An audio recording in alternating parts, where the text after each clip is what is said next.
আসসালামু আলাইকুম। প্রিয় শিক্ষার্থীরা, আমরা কথা বলতেছি আমাদের অনুশীলনীর সৃজনশীল নিয়ে ১২ অধ্যায়ের। আমরা এবার কথা বলবো ১২ অধ্যায়ের অনুশীলনী সৃজনশীল নিয়ে।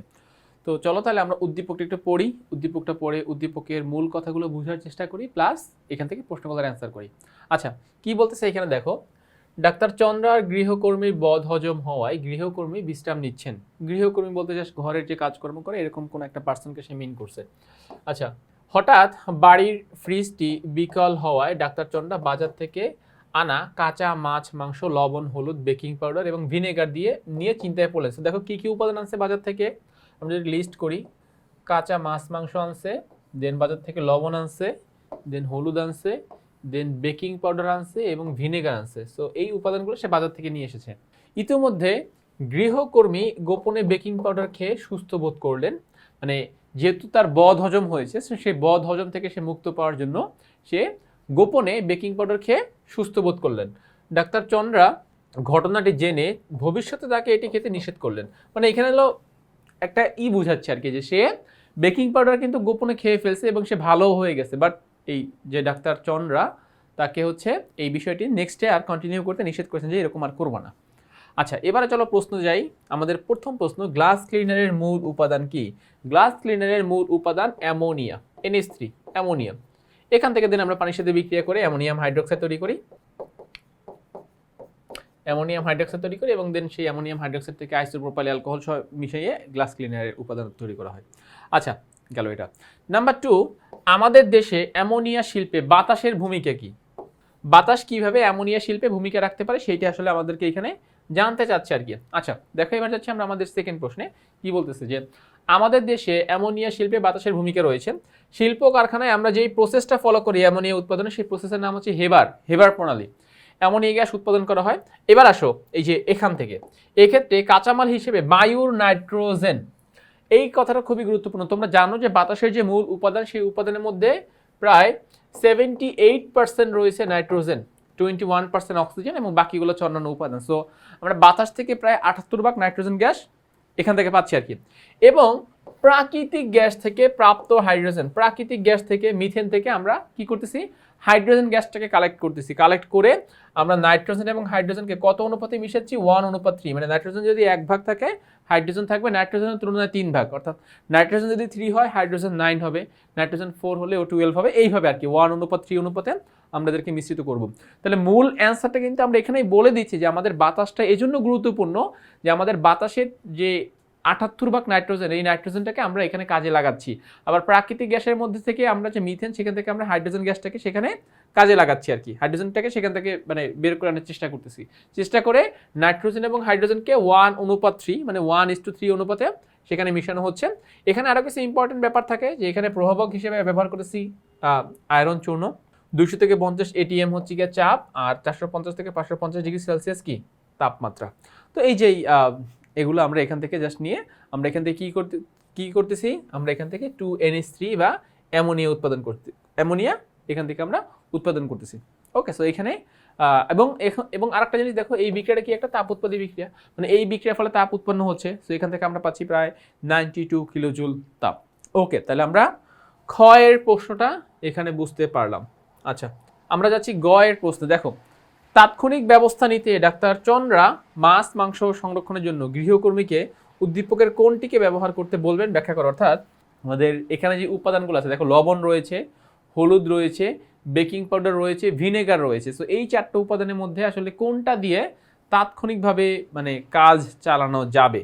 ওকে, এখানে আসলে যেটা করা যেতে পারে, ফার্স্ট অফ অল লবণ এখানে আমরা ব্যবহার করতে পারবো না, কারণ তোমরা জানো লবণ দিয়ে একটা লার্জ প্রসেস, লবণ দিয়ে ইলিশ মাছ সংগ্রহ করা যায়। সো এটা একটা সময় সাপেক্ষ ব্যাপার সেপার। আচ্ছা, সেকেন্ড, আমরা হলুদ দিয়েও আসলে কিছুটা করা যেতে পারে, কিন্তু হলুদ দিয়ে করতে হলে তো আবার তেলে ভাজতে হবে, ভাজি করতে হবে আর কি মাছগুলোকে।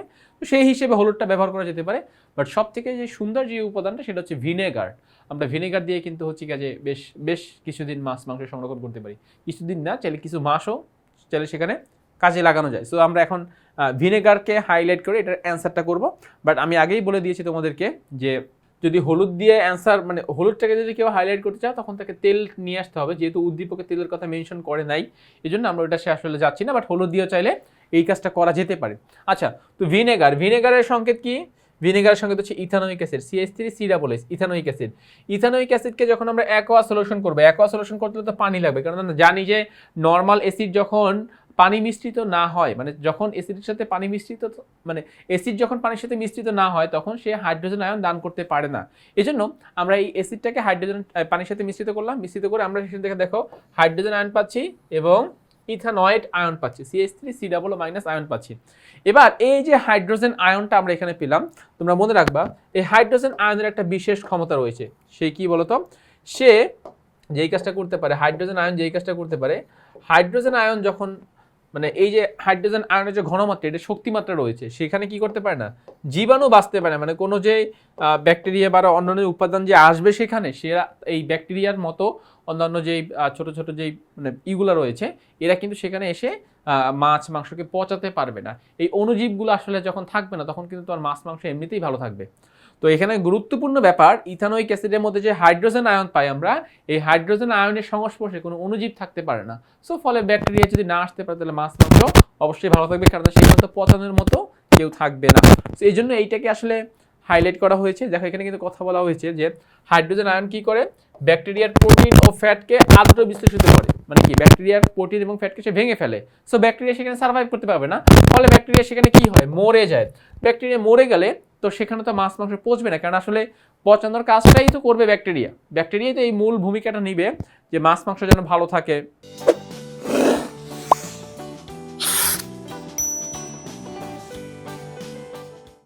বা মাছ মাংস যেন কোনো সমস্যা না হয়, এই জন্য আসলে এই কাজটা করা হবে। তো গতে এইভাবে তোমরা গতে চাইলে এই পয়েন্টগুলোকে হাইলাইট করতে পারো।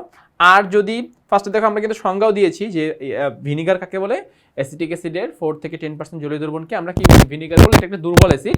বাট হ্যাঁ, দুর্বল হলেও সে কিন্তু এই মানে মাছ মাংসকে সে খুব সুন্দরভাবে সংরক্ষণ করতে পারে। তো এখানে আসলে আমাদেরকে এই কথাগুলোই খুব সুন্দরভাবে সাজিয়ে গুছিয়ে লিখলে আমাদের অ্যান্সারটা হয়ে যাবে গয়ের জন্য। আর কেউ যদি চাও হলুদ এর কথা মেনশন করতে, তখন আসলে ভেজ্য তেল লাগবে, যে তেল দিয়ে ওইটাকে ভাজা হবে। তো ভাজার পরে তখন সেই তেলের মধ্যে অক্সিজেন প্রবেশ করতে পারবে না, ব্যাকটেরিয়া আসতে পারবে না, ফলে এটা ভালো থাকবে। গতে আমরা এই কথাগুলো লিখে দিলেই আমাদের অ্যান্সারটা হয়ে যাবে। তো দেখো ঘ নাম্বার প্রশ্নে কি বলেছে আমাদেরকে, যে উদ্দীপকের গৃহকর্মীর বদ হজম থেকে মুক্তি পাওয়ার রসায়ন সমীকরণ সহ ব্যাখ্যা করো। অর্থাৎ এই যে গৃহকর্মী যে পেটে সমস্যা হওয়ার পরে যে সে বেকিং পাউডার খেয়ে ফেললো, এই ক্ষেত্রে সে তো মানে সেখান থেকে খাওয়ার পরে সে তো অবশ্যই ভালো বোধ করেছে। তো এখানে আসলে কেমিস্ট্রিটা কীভাবে সম্পর্কযুক্ত, এটি এখন আমাকে এখানে ব্যাখ্যা করতে হবে। আচ্ছা ফাইন। সো তাহলে আসো, ফার্স্ট কথা হচ্ছে যে আমাদের মানে বদহজম বলতে কি বোঝায় বলো তো? বদহজম বলতে জানি যে আমাদের পাকস্থলীতে হাইড্রোক্লোরিক অ্যাসিড নিঃসৃত হয়, এইটা যদি কোনো কারণে বেশি বা কম হয়, মানে মূলত বেশি হয়, কম তো আর হওয়ার কোনো চান্স নাই। তো সেই ক্ষেত্রে আমাদের পেটে একটা বদহজম হতে পারে। এখন আসো, তো এখানে আসলে মানে কি বলতে চাচ্ছে? আচ্ছা, সো যেটা বললো বেকিং পাউডার, তো বেকিং পাউডারের সংকেত কি বলতো? বেকিং পাউডারের সংকেত কিন্তু সোডিয়াম হাইড্রোজেন কার্বনেট। আচ্ছা, তাহলে সোডিয়াম হাইড্রোজেন কার্বনেটের মধ্যে একটা ক্ষারধর্মী ভাব রয়েছে, বা একটা ক্ষারীয় একটা বৈশিষ্ট্য রয়েছে। এই সোডিয়াম হাইড্রোজেন কার্বনেট বিক্রিয়া করতেছে কার সাথে? হাইড্রোক্লোরিক অ্যাসিডের সাথে। হাইড্রোক্লোরিক অ্যাসিডটা কোথায় পাবো? পাকস্থলীর থেকে এই হাইড্রোক্লোরিক অ্যাসিডটা নিঃসৃত হবে আর কি, পাকস্থলী থেকে। এবার সেদের মধ্যে বিক্রিয়া হবে। দেখো এখানে তুমি একটা কাজ করো, বিক্রিয়াটাকে যদি আমরা একটু ভেঙে দেখাই, বিক্রিয়াটিকে যদি আমরা একটু ভেঙে দেখাই, তাহলে এরকম হবে sodium hydrogen carbonate plus HCl।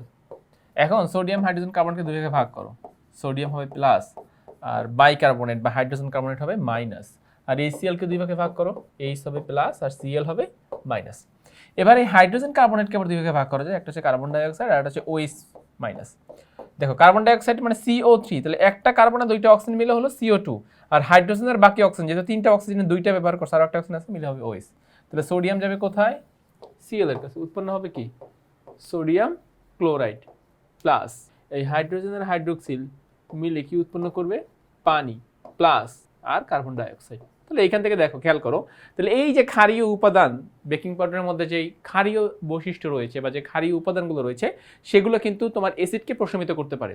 তাহলে আমার যার কারণে পেটের সমস্যা হচ্ছে, আমি যদি তাকে রিমুভ করতে পারি সামহাও, তাহলে আমার অবশ্যই সেই সমস্যাটা দূর হয়ে যাবে এবং আমার কাছে ভালো লাগবে। তো আমরা এখানে বিক্রিয়া থেকে এইটাই মানে বলতে পারি যে বেকিং পাউডার থেকে বেকিং সোডা থেকে যেই সোডিয়াম হাইড্রোজেন কার্বনেট এবং হাইড্রোক্লোরিক অ্যাসিডের মিশ্রণের ফলে সোডিয়াম ক্লোরাইড পানি কার্বন ডাইঅক্সাইড উৎপন্ন হয়, ফলে আমাদের এই অতিরিক্ত যে অ্যাসিডটা তার নিঃসরণ হচ্ছিল, যার কারণে তার পেটে সমস্যা দেখা গেছে, এই অতিরিক্ত অ্যাসিডটা কি হয়, দূরে সরে যায়, মানে অতিরিক্ত অ্যাসিডটা চলে যায় এখান থেকে আসলে। তো চলে গেলে কিন্তু এখান থেকে HCl-টা নিঃসরণ হয়, এবং HCl নিঃসরণ হলে আমরা বলতে পারি যে আমাদের তার সমস্যার সমাধান হয়ে যায়। আচ্ছা, এবারে আসা আমরা যদিও এই বাকি পয়েন্টটা প্রশ্নে ওইভাবে জানতে চাইনি, কিন্তু অ্যান্সারের স্ট্যান্ডার্ড বজায় রাখার জন্য আসলে এই কথাগুলো বলা হচ্ছে।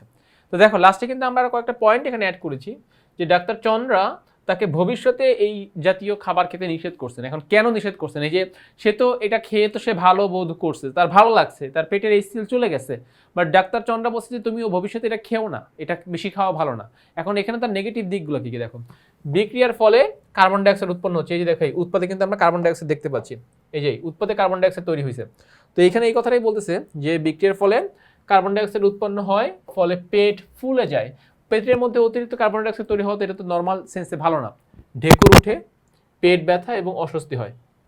আচ্ছা, শরীরে সোডিয়াম বেড়ে যায়, কেননা সোডিয়াম ক্লোরাইড তুমি এক্সট্রা খাচ্ছ, সোডিয়াম বেড়ে যাচ্ছে, ফলে রক্তচাপ বাড়তে পারে, কিডনির উপর চাপ পড়তে পারে। হ্যাঁ, অতিরিক্ত বেকিং পাউডার খেয়ে ফেললে শরীরে অতিরিক্ত ক্ষারীয় হয়ে যেতে পারে, মানে যেটা বলতে যাচ্ছে যে বেকিং পাউডারের মধ্যে যেহেতু ক্ষারধর্মী ভাব রয়েছে, তুমি এখন অতিরিক্ত যদি খেয়ে ফেলো, এটা কি হয়ে যাবে, শরীর ক্ষারীয় হয়ে যেতে পারে, ফলে বমি বমি ভাব, মাথা ঘোরা এবং দুর্বলতা দেখা যেতে পারে। সো ব্যাপারটা হচ্ছে যে বেকিং পাউডারের ভালো দিক হচ্ছে এইটা যে সে তাৎক্ষণিকভাবে HCl-কে সে প্রশমিত করতে পেরেছে, ফলে ওই ডাক্তার চন্দ্রার যে গৃহকর্মী সে ভালো বোধ করেছে, তার অস্বস্তি ভাবটা দূর হয়েছে। কিন্তু অতিরিক্ত পরিমাণে যদি খাই, যে মানে আমার যখনই সমস্যা হচ্ছে তখনই আমি বেকিং পাউডার খেয়ে ফেলতেছি, এইটা আবার ভালো হবে না। এটা কেন ভালো হবে না? কারণ এই পয়েন্টগুলো, যে কার্বন ডাইঅক্সাইড বেড়ে যাচ্ছে, প্রেশার বাড়বে, ফলে সোডিয়াম বেড়ে যেতে পারে, রক্তচাপ বাড়বে, আর হচ্ছে গিয়ে যে অতিরিক্ত বেকিং পাউডার খেয়ে ফেললে ক্ষারীয় একটা ভাব সৃষ্টি হবে পেটের মধ্যে, সো এতে করে আমাদের দুর্বলতা, মাথা ঘোরা, বমি বমি ভাব ইত্যাদি দেখা যেতে পারে। সো আলটিমেটলি এই জিনিসগুলো কিন্তু কোনো ভালো লক্ষণ না। এইটা দ্বারা এটাই বুঝে নেবে, তার মানে কি সবসময় বেকিং পাউডার খাওয়া যাবে না, এটা সময় বিশেষ খেয়েছে, এইটুকুই। তো আমি আশা করতেছি তোমরা ঘয়ের প্রশ্নের যে অ্যান্সারটুকু আছে সেই অ্যান্সারটুকু তোমরা প্রপারলি বুঝতে পেরেছো। তাহলে দেখো আমরা ক খ গ ঘ চারটা প্রশ্নের অ্যান্সারে কিন্তু আমরা কমপ্লিট করে ফেললাম, এবং সবগুলো কিন্তু বিক্রিয়া সহকারে তোমাদেরকে এখানে দেখানো হয়েছে। আশা করতেছি তোমরা এইটুকু অংশ বুঝতে পেরেছো। সো আজ এ পর্যন্তই, নতুন কোনো পর্বে আবার তোমাদের সাথে দেখা হবে। ততক্ষণ পর্যন্ত সবাই ভালো থাকো, সুস্থ থাকো, আল্লাহ হাফেজ।